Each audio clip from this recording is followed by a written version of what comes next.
Focused on the middle distance and thought about how $50,000 changed every single calculation I'd been running for months. Then the breathing changed. It was subtle at first, just a shift in the rhythm behind me. Slower, deeper, something that didn't sound like a man in a tailored suit anymore. I turned my head, just slightly, just enough. His eyes were amber, burning, with pupils that had gone narrow and vertical, and above his ears. Not his ears. Are you asking to buy my breast milk? Yes. When I opened my eyes, I thought maybe I was still dreaming. Then I saw his face. Ethan Vance, my CEO. And just like that, last night stopped feeling beautiful.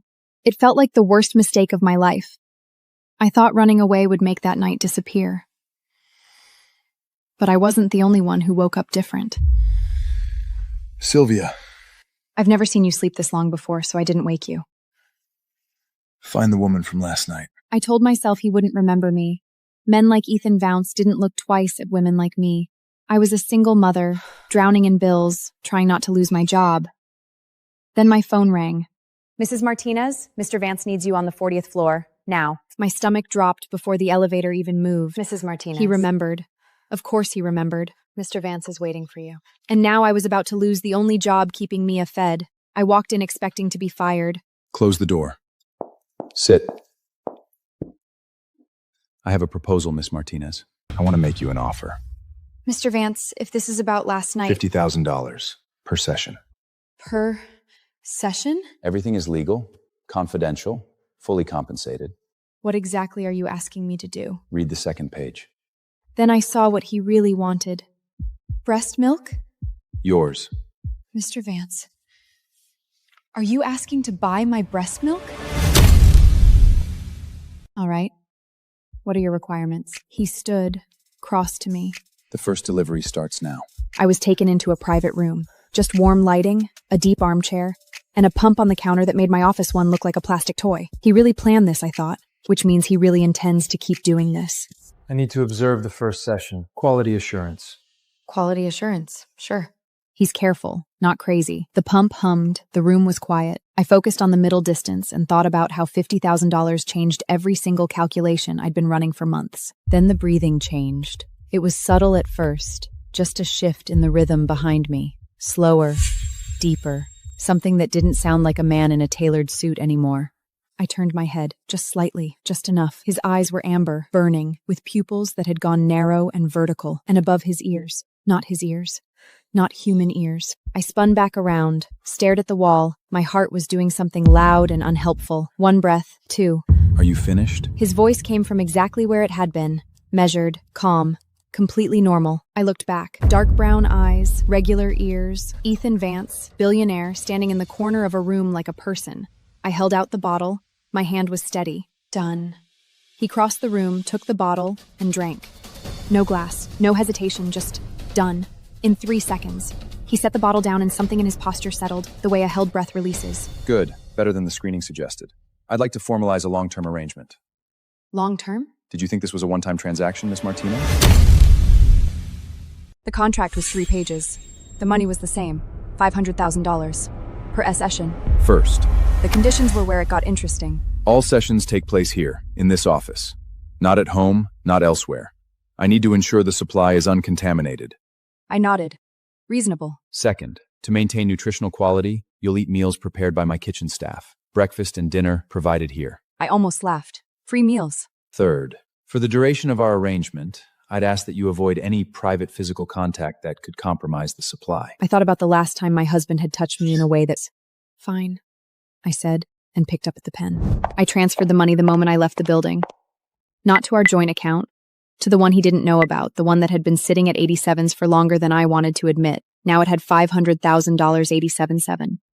Hold on a little longer, I thought. Not much longer now. The apartment was dark when I got home. Not quite. Mia had been crying long enough that her voice had gone rough and small. Derek was in the living room, controller in hand, headset on. Not much longer, okay? I promise.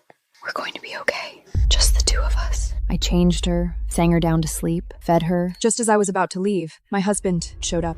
You're late. It's been long enough. You're healed up. Come on. No. I pulled back. He pulled harder. In the dark, with Mia asleep 3 feet away, we struggled in silence. I slapped him. He slapped me back. Then he reached for my shirt again. My hand found my phone on the nightstand. I didn't think. I just swung. He hit the light switch on his way to swearing at me. Chloe, what's wrong with you? Mia woke up screaming. I moved toward her. He shoved me. Hard, flat-palmed, the kind that doesn't leave marks in obvious places, and I went sideways, hit the floor with my shoulder, but I got my arms up. Kept her up. She didn't touch the ground. I laid there on the floor of my own bedroom, holding my daughter above me like an offering, and thought, this is the last time. I left before he woke up.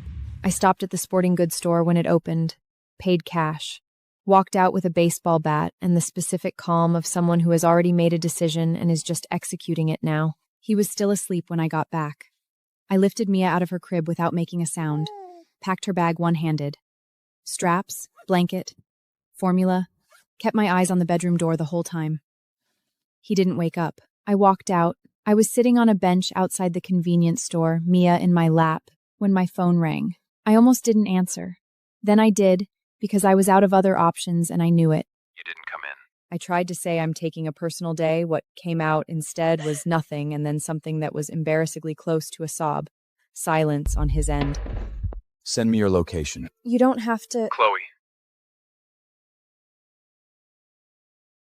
First time he'd used my name. Send me your location. I sent it. What happened?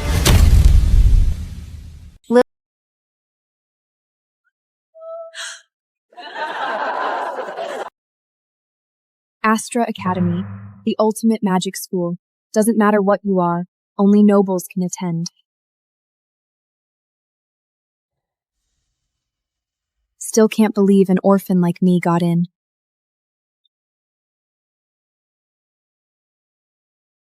Elara, you're the first special admit Astra Academy has ever had. Mr. Smith, it's the most powerful academy. Can I really do this? Believe in yourself, kiddo.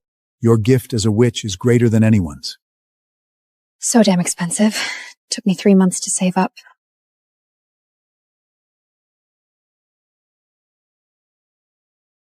My robe!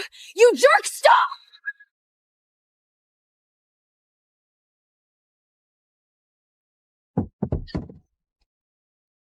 In a rush to die? You ruined my robe!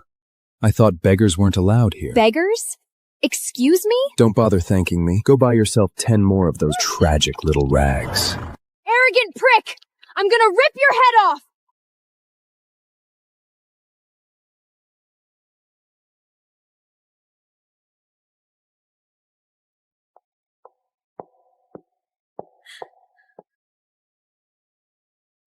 Cleans.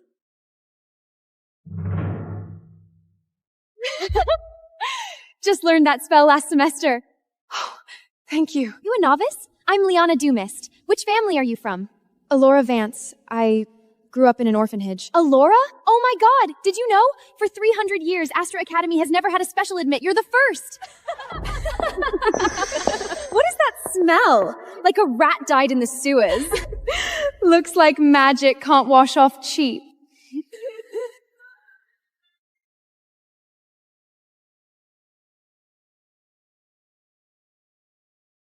Holy crap, it's a T4?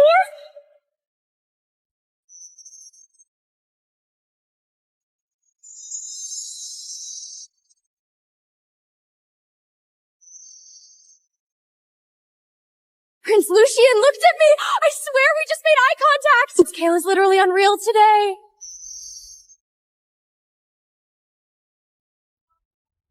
Almost forgot to tell you, there are 4 guys you never cross here. The 4! Corlean Seafool, Merman Prince, Master of the Seas. 1 song from him and you'd gladly drown yourself.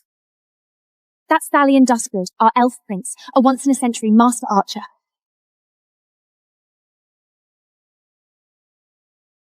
The gorgeous pale guy, Vampire Duke Lucian Nightshade. God, his smile was melting me. And him, Kale Blackfall, Prince of the Black Moon Pack, T4's leader. Piss him off and you're dead meat. That bastard! bastard! What are you doing? Are you crazy? Cocky trash! I'm gonna...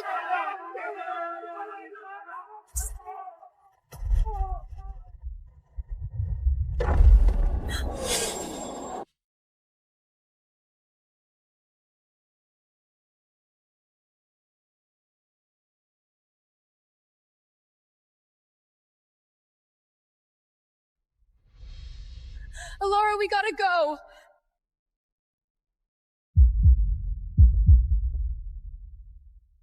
Looks like we've got a show. Are these people psycho? Kale, I didn't mean to. Please spare me. Trash belongs in the bin, not constantly crossing my path with a death wish. I'm so sorry. I swear I'll never do it again. You're fucking disgusting. Are you dropping out or not? Or I'll make the decision for you. Well, the gate beggar. Let him go. Excuse me? I said, let him go. Toward the boy. I did not even make it 2 steps before he shot under the table like a startled animal. Get her out. I don't want another fake mom. So the kid had been through this before, multiple times, judging by how fast he'd bolted. I glanced around the room, hockey everywhere, miniature player figurines on the shelf, a plush bear in a team jersey, a tiny stick propped against the wall. I grabbed the bear and 2 figurines, crouched down, and set them in a row next to Noah under the table. Then I started feeding them. Captain Bear needs protein before overtime. Eat up, big guy. Goalie Moose, you can't stop a single puck on an empty stomach. Open wide. Noah was staring at me. I ignored him completely. And this broccoli is for the rookie. He wants to grow strong enough to make the roster. Noah's nostrils flared. Why does the goalie get chicken? I'm the captain. Oh, there's an actual captain under the table? Sorry, I only feed players who are on the roster. He opened his mouth so fast I barely got the spoon up in time. He ate half the bowl, then glared at me. Why aren't you giving me vegetables? Are you scared I'll be better than Captain Bear? Mean lady. I turned around. Dominic Hale was still at the head of the table, arms crossed. The tension in his face had melted. He was almost smiling. That night, I moved into a room on the 2nd floor. Harold walked me there, then paused at the staircase leading up. The 3rd floor is off limits. The rink after midnight, also off limits. The last woman who snuck upstairs was escorted out by security before sunrise.